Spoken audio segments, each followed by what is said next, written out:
Hey guys, Miss Marusik here, and in this video we're going to talk about electrochemistry and electrochemical cells. So to start off, electrochemistry is the study of the change between chemical energy and electrical energy. As a reminder, back in Unit 6 we talked about the law of conservation of energy, the fact that energy can't be created or destroyed, but it can be transformed between different types. So here we're going to be transforming energy between chemical energy in the bonding structure from the bonds being formed or the bonds being broken, and electrical energy, which is due to the flow of electrons. Now, in order to have this exchange take place within a reaction, the reaction overall needs to contain the processes of reduction and oxidation. You have to have a redox reaction present. And the reason why is because we need the transfer of electrons from one species to another to allow the flow of electrons to occur. We need an electrical current in order to have electrical energy present. So, I want to take a moment to review reduction and oxidation. Reduction is the gain of electrons, which causes the oxidation number to decrease, meaning it becomes more negative. And again, that's due to the fact that we are gaining negative electrons. Oxidation is the loss of electrons, which causes the oxidation number to increase. It becomes more positive since I'm losing those negative electrons. Now, the trick that we used way back when to remember this was a trick called oil rig. Oil stands for oxidation is loss of electrons, and rig stands for reduction is gain of electrons. And if you remember that with an oil rig, when the rig digs down into the ground, the oil shoots up. That'll help you remember that with oil shooting up, that would be an increase in our oxidation number. And with the rig digging down, that would be the decrease of the oxidation number. So as silly as that saying is, it really does help to remember a few things about oxidation and reduction. Now, what we're going to take a moment to do here is to look at an overall reaction and see if we can identify both the reduction and oxidation that takes place, as well as write a half reaction for those processes. So they give us here a net ionic reaction. You can see here we have some ions with charges, so not everything is in a balanced compound. And so what we want to do is we want to first think about what our oxidation numbers are for each of these elements. Now, as a reminder, when I have an element that's a neutral atom all by itself, or it could be in part of a diatomic, that it is always going to have an oxidation number of 0.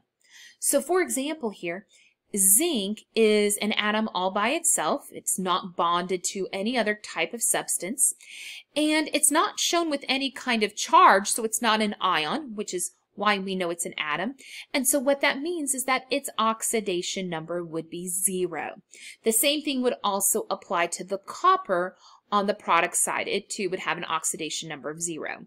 However, for these two ions that are shown with the charge, their oxidation number is their charge. So what I want to do now is I want to think about, well, which species underwent a reduction? And if I look here, the thing that decreased its oxidation number would be the copper.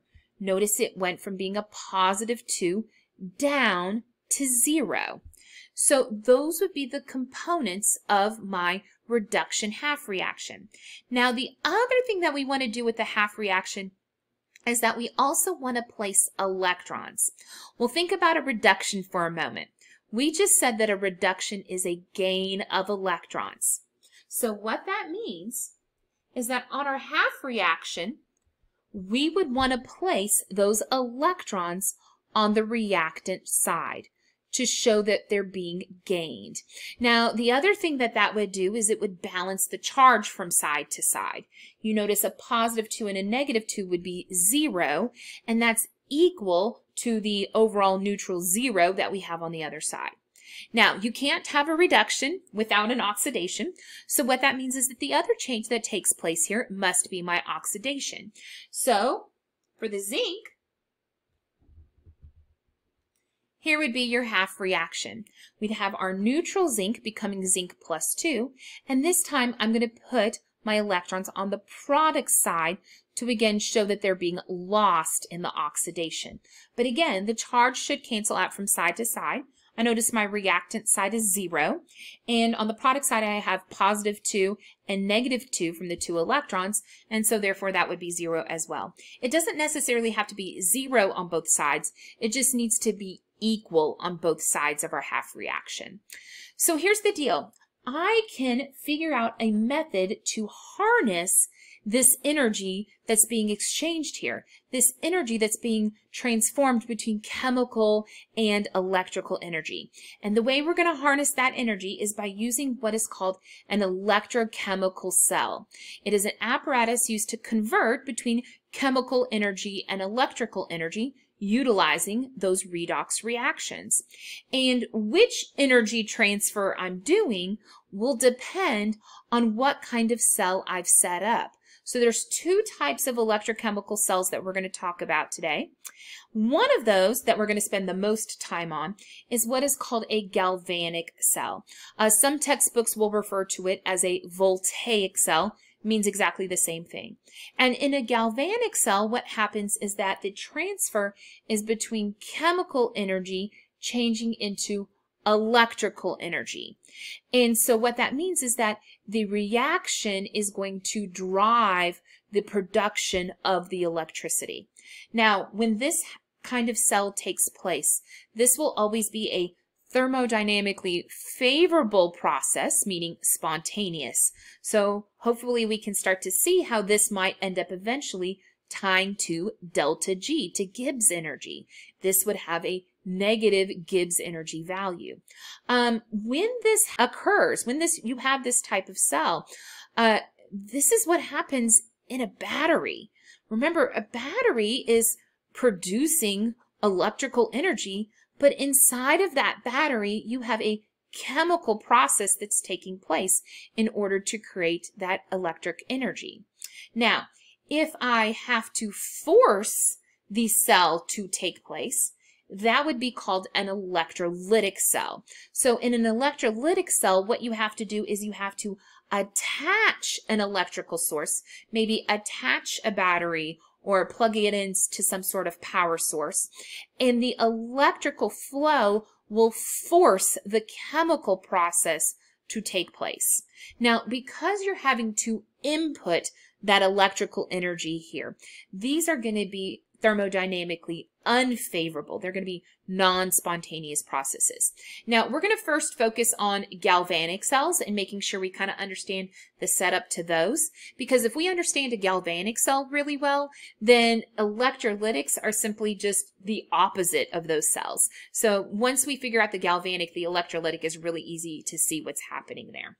So to start us off with looking at a galvanic or voltaic cell, this is actually a cell setup that ties to the reactions that we just wrote up above.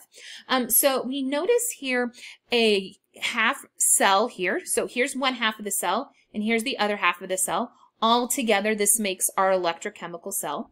But in this half cell, what we have is a zinc plus 2 solution, and you'd probably have some other ion in there with it, like maybe nitrate or sulfate, something that would be soluble with the zinc ion. And then we have a piece of metal zinc, an electrode, dipped in that solution. And what would happen in this half cell is the reaction that we wrote up above for the oxidation. We have our solid zinc making zinc plus 2 ion along with releasing 2 electrons. We're going to be losing 2 electrons there. And in this half cell, what would happen is that we would have a copper solution over here. So again, there would be some sort of other ion in there with it, some sort of spectator. And we have a piece of copper in it. And what would happen in this cell is that the copper ions would be gaining electrons and converted to the copper. We'd be gaining 2 electrons. Now here, the way we knew we were doing these 2 processes is because of the reaction that we were given up above. Here in a little bit, I'll show you how to predict which species would be oxidizing and which one would be reducing. There is a way you can figure out what would be happening without being told. And what we would do is that we would connect these two processes with a wire. So our two electrodes here, our two metal pieces, would have that wire that allows the flow of electrons to happen. Now, based on what we see happening with these half reactions, we know that this side of our electrochemical cell will be losing electrons, whereas this side would be gaining electrons. So what that means is that the electrons on this particular cell are flowing in this direction. Now, I will tell you this, there is one big issue with the way that this cell is set up currently. It says, with this setup shown, the system will start, because this is a spontaneous process, but then stop immediately. And it wants to know what is the current problem, the current issue with the cell as shown. And those of you that remember anything about electrical circuits from middle school, or maybe you've taken physics recently and you know a little bit about electrical circuits, then you might remember that you need a continuous flow all the way around of that negative. You can't just like kind of have a dead stop to it. These two half cells need to be continuously connected in some way. And so what happens here is that because I don't have that continuous connection, as those electrons are being lost here, I end up with a significant positive charge buildup in this cell, and I end up with a negative buildup in this cell because of all those electrons coming in. And I don't want that charge buildup there. That is not balanced. So here's the issue with the cell as shown. The flow of charge is not continuous. It's not making a closed circuit here. And so again, the charge in the cell overall becomes unbalanced. We get, a buildup of charge on either side. So we need to find another way to finish connecting these cells so that way we can get that continuous flow of charge to occur. So with that said, let's go ahead and flip the page and look at a little more detailed and complete voltaic cell. So this picture is very detailed, and so we're going to kind of talk about some of the highlights that we see on here. Okay. First off, I want to point out the connection that we're going to have that's going to help our charge balance here. If you notice, we have added onto this picture what is called a salt bridge. Now, a salt bridge is technically just some sort of porous barrier that is packed with some sort of ionic salt. So here they've packed it with sodium chloride, okay? And what will happen is that the ions in the salt bridge can flow from one side to the other. And so we can balance out that charge buildup that we're going to get. Okay, so I'm going to talk more about that here in just a moment. I want to point out a couple other key things about this. Something else that you see on this picture that we didn't have on the previous page is in the middle of my wire here, I have what is called a voltmeter. And so what the voltmeter will do is it will measure the flow of electricity in volts that's flowing through this process. So as these electrons flow between these two sides here, it will measure that electrical current that's passing through. Now, some other things to point out. We see again our oxidation half reaction here of our zinc. On this side, we have our reduction half reaction. And on the oxidation side, on the zinc side that's becoming the zinc ions, if I was to zoom in on an atom level to this piece of metal, what you would end up seeing is that the metal pieces on the electrode itself would end up becoming ions in the solution. That's what this half reaction is showing. We're going from a solid to the aqueous ions. And so over time, this electrode would lose mass. Now, whichever electrode is losing mass is doing so because it's losing electrons away to the other side. And in losing those electrons, we end up changing the neutral metal into those ions. And so over time, if I was to measure what was going on with this piece of metal zinc, I would see that over time it actually loses mass. It gets smaller and smaller. And you can actually see a picture of that right here where they're showing what that zinc anode would look like over time. By the way, you also notice that we've used the term here, an anode. Anode refers to whichever of our two electrodes is losing those electrons. So here, losing the electrons, having the oxidation, means that this is the anode. Now, on the other side where I've gained the electrons, what would happen here is as those electrons come in and they join up with the ions that are outside in the solution, that will cause those ions to transform back into the metal itself. So here, the ions gain those electrons to become the solid metal, which means this piece of metal is going to get heavier over time. It's actually going to gain mass. And you can see that here. This was originally just a straight piece of copper metal, and you can see that it's gained that extra metal on the outside of it. Now, as those electrons flow from the anode, they arrive here to the cathode. So the cathode is where we're going to gain those electrons at, and that electrode will gain our mass. Now, let's talk again about that flow of ions from the salt bridge. As those electrons transfer, we would get a buildup of positive over here. We would get a buildup of negative over here, and we don't want that. We want to balance that out. So what would happen is at this salt bridge here, the chloride ions, the negative ions, would move into the solution where I had that positive buildup. So notice that the anions in the salt bridge move to the anode.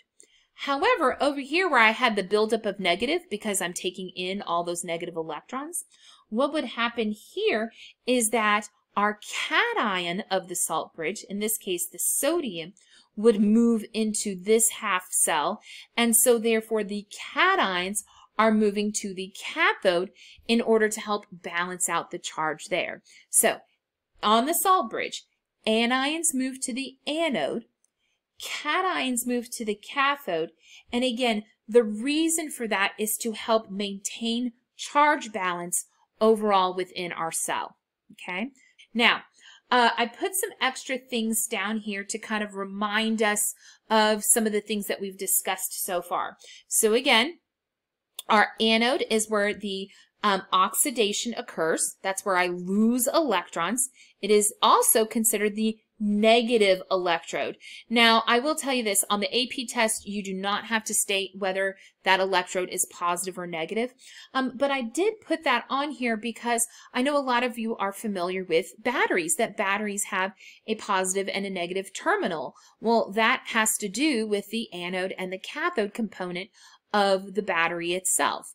Now, again, on the anode, over time, it will appear smaller as the metal electrode atoms are changed into ions in the solution. It does undergo a corrosion process. Now, at the cathode, this is where our reduction occurs. It gains electrons. This is also, by the way, the positive electrode. Again, you wouldn't be asked to identify that, though. Over time, it will appear larger as the ions in the solution end up plating or depositing themselves on the metal that we have as our electrode. Now, here is one of the biggest things I want to stress to you. Electrons always flow from anode to cathode. Always. They always flow in alphabetical order, A to C. Why? Because they always have to flow from the oxidation, the loss of electrons, to the reduction, to the gain of electrons. So if it's flowing from oxidation to reduction, it has to flow from anode to cathode. You don't have a choice in the matter. Now, on the electrochemical cells that we've looked at so far, so again, we've continuously been looking at the zinc and copper electrochemical cell. We have always had a metal component participating in the half reaction. But let's say on this half reaction, you didn't want this copper plus 2 to go all the way to copper solid. Maybe you just wanted the copper plus 2 to just go down to copper plus 1. That's still a reduction, but it's not going all the way to a solid. What you can do in order to still set up this cell is that you could add on a non-reactive solid electrode. And some of the common ones that are used are platinum and graphite. And what that would do is it would still allow the flow of electrons to happen, so it would provide that place for those electrons to be lost and gained at. But what would happen is that when the copper plus 2 ions become copper plus 1 ions, those ions would still just be in the solution. Okay. We've talked quite a bit about our salt bridge. Again, that's allowing the transfer of ions, not electrons, of ions between the two solutions. And again, that helps to maintain that charge balance. Typically in the salt bridge, you'll see something like NaCl or KNO3, some sort of ionic compound that we know is soluble because it has group 1 or a nitrate in it. Again, the cations go to the cathode, anions go to the anode, which should be really easy to remember because C goes to C, A goes to A. You can see how those names start out the same. So hopefully that'll kind of remind you what needs to go where. And then again, as we said, we can also have a voltmeter attached to those where we're measuring our voltage, we're measuring our cell potential. And so we'll talk a little bit more about this here in just a little bit, making that calculation. Now, if you want to see an animation of that whole entire process to kind of see where that loss and gain is happening at, there's a great YouTube link on here that I'm actually going to load in my playlist. So if you're kind of interested in seeing an animation of that process take place, I would highly recommend watching that. But I want to talk about the little trick that I gave you toward the bottom of this page here. Okay, it's kind of silly, but it really does help. So there's some funny little sayings that you can use to remember what's happening at the anode and cathode. And the funny sayings are the anorexic ox and the fat red cat. Okay, anorexic ox, how this works is the AN refers to the anode. Anorexic because it loses mass, and if it's losing mass, it's also losing electrons. Okay, and ox because it's an oxidation. Okay, fat red cat, fat because it is gaining mass, it's also gaining electrons. So if the electrode gains mass, it's because it's gaining those electrons. Reduction is for the red, and then cat is for cathode. So as silly as those are, it really helps you to remind yourself which of all of those things go together. Now, for the half reaction that we've looked at so far, we always knew what was the oxidation and what was the reduction. Why? Because we were given that reaction on the very first page telling us exactly how the charges were changing. But the question then becomes, how did we know what the oxidation is? And how do we know what the reduction is? We can actually figure that out if we're given the right type of data. So with that said, let's go ahead and look at our next page.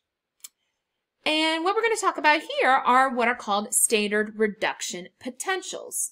These are values that we can use to figure out which substance is more likely to reduce in an electrochemical cell that is spontaneous, in a galvanic cell. So first off, let's kind of break down this term. The standard is referring to the set of conditions that we're measuring the volts in. So we are going to be doing this for a gas at 1 atmosphere. If we have an aqueous solution, we'll be doing it at 1 molarity. And we're always going to be doing it at a temperature of 298 Kelvin because that's standard ambient temperature and pressure conditions. So again, since we're kind of utilizing thermodynamic setups here, we're still going to be talking about SATP conditions. Now, the values that we are going to be given are going to be for reductions. How likely is the reducing process to take place? But if I wanted to figure out the volts for doing an oxidation, all I would need to do is flip the sign. Okay, so it's super easy to convert it into an oxidation value. Now, the potential part of the name refers to the drive for the movement of electrons. How likely are we to move electrons in one particular direction? It is also frequently called the electromotive force, which uses the abbreviation of EMF, and usually you'll see it lowercase like that as well. I know it kind of looks weird, but that's actually the way that they abbreviate it. Now, the symbol for this uses E. Now, here's the bad part about this. We've seen E used for energy, right? But this is not energy. This is standard reduction potentials.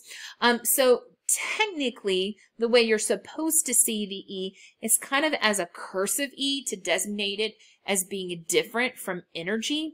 However, I'm going to tell you right now, on your formula chart, when we look at it on another day with our calculations, you're going to see it just as a regular typed E. So it's not going to be in cursive like that. And as I've been talking about here, we are referring to volts that are flowing through, okay?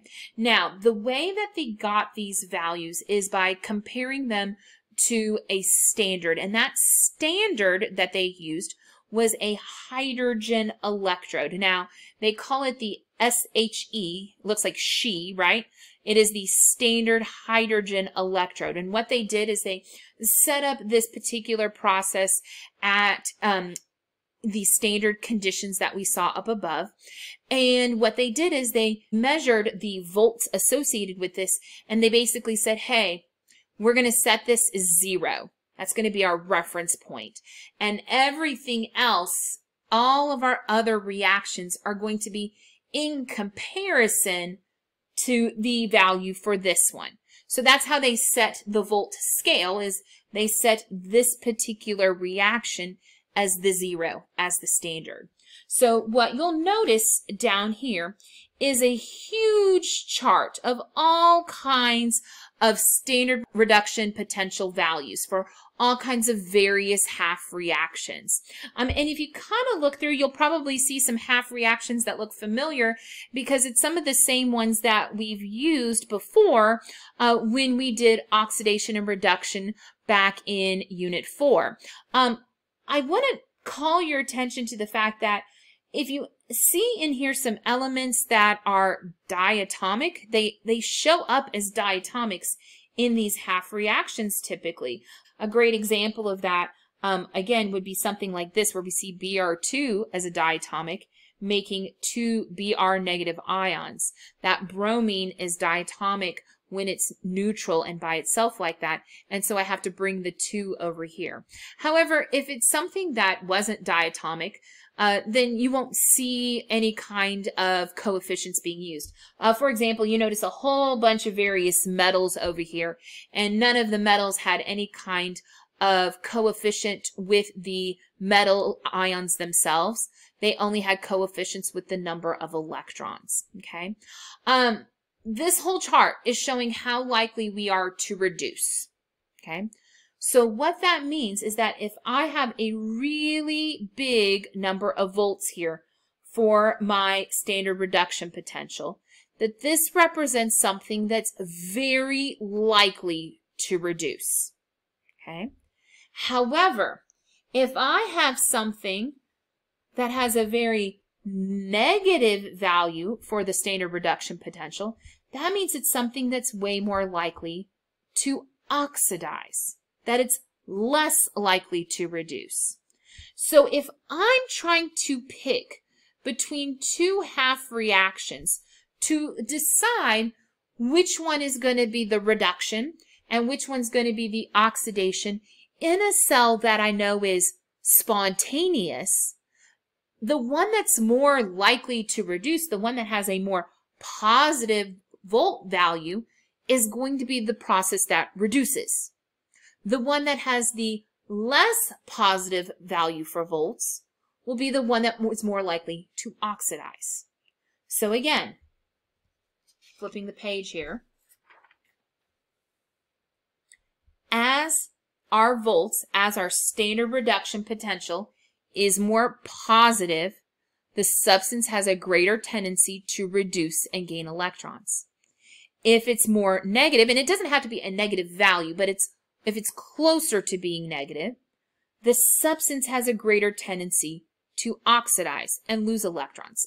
So if I have a galvanic cell that is spontaneous and I'm trying to select my anode and my cathode, I'm trying to figure out which one's which, remember that if I am reducing red cat, that's going to be the cathode, and so that's going to be whatever had the more positive value for the volts.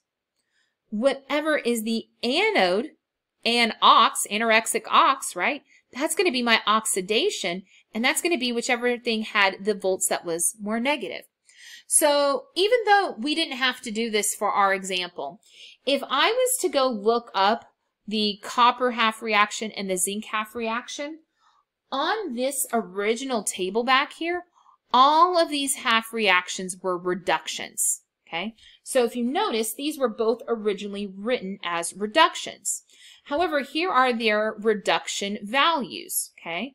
And what I notice here is that the copper value was more positive, whereas the zinc value was more negative. Well, what does that mean? That means that the copper was more likely to reduce, whereas the zinc would be more likely to oxidize.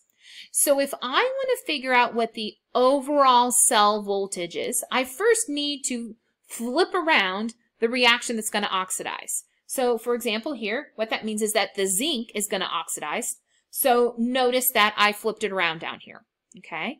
That also means if I do that, I need to flip the sign on the volts. So that would change the sign to be a positive. So now if I want the volts for the entire process, I simply just add these two volts together, and that gets a positive 1.10 volts. It's that easy. And actually, if you look back at your picture a few pages ago, look at the voltage that they had on the voltmeter. 1.10, that's that number of volts, right? So all of those values should match up, okay? Now, I will tell you this. Let's say you had some reactions already given to you that it told you, hey, this is the reduction and this is the oxidation, and you tally up your values and it comes out negative.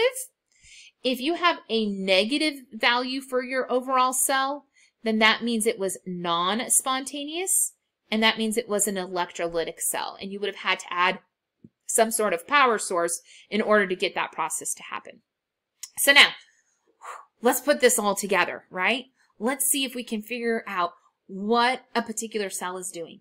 So what they give us down here is the fact that we are going to have a galvanic, a spontaneous cell involving iron and copper that are in nitrate solutions. And the first thing we want to do is we want to figure out which of these things, the iron or the copper, which one is going to reduce and which one is going to oxidize. Because if I can figure that part out, then man, we know so much more about what's going to happen in this electrochemical cell. Okay, so since this is spontaneous, I'm going to come to my reduction potential. So this is just a small snippet of the chart that was on the previous page. And so we have some half reactions here. We have them all as reductions. We have our reduction potentials. We also notice the standard hydrogen electrode here. We notice its value of 0. And so what I am going to do is I'm going to pick out where the heck iron and copper are on this particular chart. So here's the copper plus 2 going back and forth between neutral copper. I see that has a value of a positive 0.34 volts. I notice my iron here between plus 3 and neutral has a volts of negative 0.036. So again, these are reduction potentials. Which of these is more likely to reduce? Hopefully we remember. The more positive it is, the more likely it is to reduce. So that means this copper is going to be my reduction. The copper is going to happen in this direction. So now, what does that mean about the iron? Obviously, they can't both be reductions, right? That's not a thing. Well, that means this iron is going to be my oxidation. And what I'm going to have to do is I'm going to have to flip this half reaction's direction, which means this sign on the volts is also going to get flipped. So with that said, let's see how this chart would then be filled out. All right, so here's what I wrote. First off, based off of what we just said from that previous table, okay, the copper is more likely to be our reduction. Why? Because it has a more positive electrode reduction potential. So then, that means that it must be my cathode. Remember, fat red cat. Red cat means the reduction is the cathode. That also means that the iron down here is my oxidation, which means this is not in the correct direction. I'm going to have to flip this around to get it to be an oxidation process. That also means that this sign is going to get flipped around. That also means that the iron is the anode, because again, anorexic ox, right? The anode, which loses mass, loses electrons, is going to be the oxidation. So now, I'm going to write my half reactions. The copper reaction, I'm going to leave as is. So you notice here in this pink, I just wrote exactly what was on our chart. However, our half reaction for the anode is going to get flipped around. Why? First off, they can't both be reductions, but we just said that we need the iron to oxidize. So I need to flip this around for my oxidation. And what I did here is I wrote my values from my chart here. Okay, so here I left it as the positive 0.34, but for the iron, I flipped the sign from a negative to a positive. Now, if I want to figure out the potential for the entire cell, for the overall cell, now that I have these in the right direction, all I simply have to do is add these up. That's it. This is my voltage for the entire cell. So when I set up my electrochemical cell, if I put a voltmeter on it, this is the value that I should get out of it. Okay. Now let's talk about this guy down here, because something interesting happens here. On the reaction that we've been looking at thus far, the copper-zinc one, the exchange of electrons was always 2 electrons. Okay. Both the copper and the zinc lost and gained 2 electrons. Here, that's not the case. Copper gained 2 electrons. Iron lost 3 electrons. So if I want to put these together in a reaction overall, I need to make electrons lost and gained equal to each other, which means I need this half reaction to happen 3 times, so that way I gain 6 electrons. And I need this half reaction to happen twice, so I lose 6 electrons.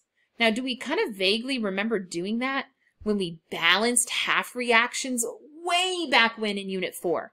We had to make electrons lost and gained equal. Well, we're doing that same thing here. So now, on my overall redox equation, here's what happens. When I multiply this by 3, I end up with 3 copper plus 2s, and I end up with 3 times 2, so 6 electrons. I also, on the reactant side, would have 2 times the Fe neutral. Okay, so that's 2 Fe's here. So then, on the product side, I end up with 3 coppers that are neutral. Okay, I end up with 2 Fe plus 3 ions on the product side, and I also end up with 6 electrons over here. Now think about this for a second. What would happen to the 6 electrons and the 6 electrons? Those would cancel, right? Those are the same from side to side. So here would be your balanced overall redox equation. If you do not balance electrons lost and electrons gained, then it's technically not your actual overall equation. So you have to be really careful there. You got to make sure electrons lost and gained are equal. Now notice, on that overall reaction, I needed to multiply those half reactions. But notice, that didn't do anything to my volts, right? I didn't change my volts at all, even though I needed those half reactions to happen more than once. So here's the deal. It mentions up here that potential values are intensive, meaning they are not dependent on moles and amounts and all of that. So you do not need to multiply by moles here. Okay, so now let's talk about constructing this cell. Okay, first off, I went ahead and put my anode Fe and my cathode Cu. Okay, I wrote what I had in the solution. So where the anode is Fe, I have Fe plus 3. Where the cathode is Cu, I have Cu plus 2 in the solution. It also said that these were occurring in nitrate solution. So I went ahead and put nitrate down here. Now, I'll be honest with you, the nitrate is just a spectator, so it's not really doing much of anything in this reaction, but it's there, so we'll go ahead and put it. So then, I went ahead and also indicated my flow of electrons. Now, this had a voltmeter on it, okay? It has like a little needle there that kind of moves back and forth for the voltage. So we always flow our electrons from anode to cathode. So over here, I wrote that electrons are flowing from iron, the anode, to copper, the cathode, okay? Between those two electrodes. The metal electrode that loses mass, that would be the iron. Again, anorexic ox, the anode loses mass. Why does it lose mass? Well, because as that iron loses those electrons, it changes into iron ions that are in the solution. So this piece of metal right here is going to get smaller and smaller over time. It not only loses the electrons, but it loses mass. The metal electrode that gained mass, that would be the copper, because that was the cathode. Fat red cat. The cat always gets fat. It's going to gain that mass over here. Now, we have a salt bridge here. By the way, this electrochemical cell would not be complete without that salt bridge. What's the purpose of it? Again, it allows for a flow of ions to balance out my charges. When I have all of that electron flow happening one direction to another, and all of this Fe becoming positive ions, I get a buildup of positive over here. So if I get a buildup of positive, I need to take some of that Cl in the NaCl salt bridge and move it in here. Again, anions move towards the anode. Okay. Over here on this other side, the copper ions are becoming copper metal. I'm losing the positive, so I'm getting a buildup of negative. So I need the sodium ions, the cations, to flow to the cathode. Okay. Woo! That was a lot. You're like, mercy. That's a lot to remember, but hopefully we're starting to see how that all hooks together. Now, one last thing I want to talk about on the next page. So far, this has been spontaneous. It's happened all on its own. But what if I throw a battery onto this? What if I throw some sort of electrical source onto this, where I'm forcing it to happen in the opposite direction? Remember, it's spontaneous in one direction, but non-spontaneous in the other. What if I force it in that opposite direction? What would that look like? That's what happens in an electrolytic cell. So look what we have here. We have a picture of a galvanic cell. So here's a spontaneous process that's occurring. Okay, this one has cadmium and copper in it, but it's the same idea. And we notice that the cadmium is the anode and copper is the cathode because that gives a positive voltage. And so the electrons flow from anode to cathode. Great. But if I throw an electrical source on there, that is going to force the electrons to go back in the opposite direction. It's going to now force the cadmium to become the cathode and the copper to become the anode. So electrons are still flowing from anode to cathode, but we've changed the identity of who the cathode and the anode are. Notice also down here on these half reactions and the overall reaction that they're exactly flipped around, right? They're the exact reverse. Now, if I was to put a voltmeter onto this process, I would actually notice that it gives a negative 0.74 volts. I'm actually applying the 0.74 volts to this. What is happening here is that I'm putting in an electrical current to force a non-spontaneous process to take place. So the electrical energy that I'm inputting is causing the chemical process, not the chemical process causing the electrical current. I'm flipping that cause and effect around. So again, electrolytic cells have to be forced in the opposite direction by applying a power source. Now, this is actually what happens when I recharge a battery. So this galvanic cell, this spontaneous process, would continue to run and run and run and run and run until eventually this anode loses so much mass that basically it's almost non-existent, okay? This cathode gets really, really big, this anode gets really small, and that's going to slow down your battery. Your battery runs out of juice because you run out of anode, okay? But if you have a rechargeable battery and you go then put that battery onto a power source, what it will do is it will cause the process to run the opposite direction. And so what will happen is now what was your anode and lost all that mass is now the cathode, so it'll build up and gain mass. And now your anode will lose mass, ready to then go back to being spontaneous when I now put that battery back in whatever it came from. So as crazy as that is, these two processes help to explain what happens with those rechargeable batteries. All right, down here I gave you a comparison chart of galvanic versus electrolytic cells. So again, for a galvanic cell, it is thermodynamically favorable. However, electrolytics are unfavorable. On a galvanic, chemical energy is converted to electrical energy. The chemical reaction causes the electric current. Here, electrical energy is converted to chemical. So again, here I'm putting in electricity to cause the chemical reaction to take place. Galvanic produces electrical energy. We have a positive voltage. The electrolytic uses electrical energy. It will have a negative voltage value. Galvanics are considered a power source. Electrolytics, you need to attach a power source. Now, this last one is kind of interesting. For a galvanic or voltaic cell, you will typically see two separate half-cell containers, and then they'll be connected by a salt bridge. By the way, here, the salt bridge is simply just a porous barrier between the two. It doesn't have to be that connective tube. It could just be, again, a barrier between the two. However, electrolytic cells often will just have one solution overall, and so you don't need a salt bridge because the ions can just flow freely through the solution itself. That's not always the case. Obviously, we saw an electrolytic cell up above that did have a salt bridge, but it doesn't have to. But on both of these types of cells, we see some similarities, okay? First off, oxidation always occurs at the anode. Reduction always recurs at the cathode. Anorexic ox, fat red cat. That is always the case.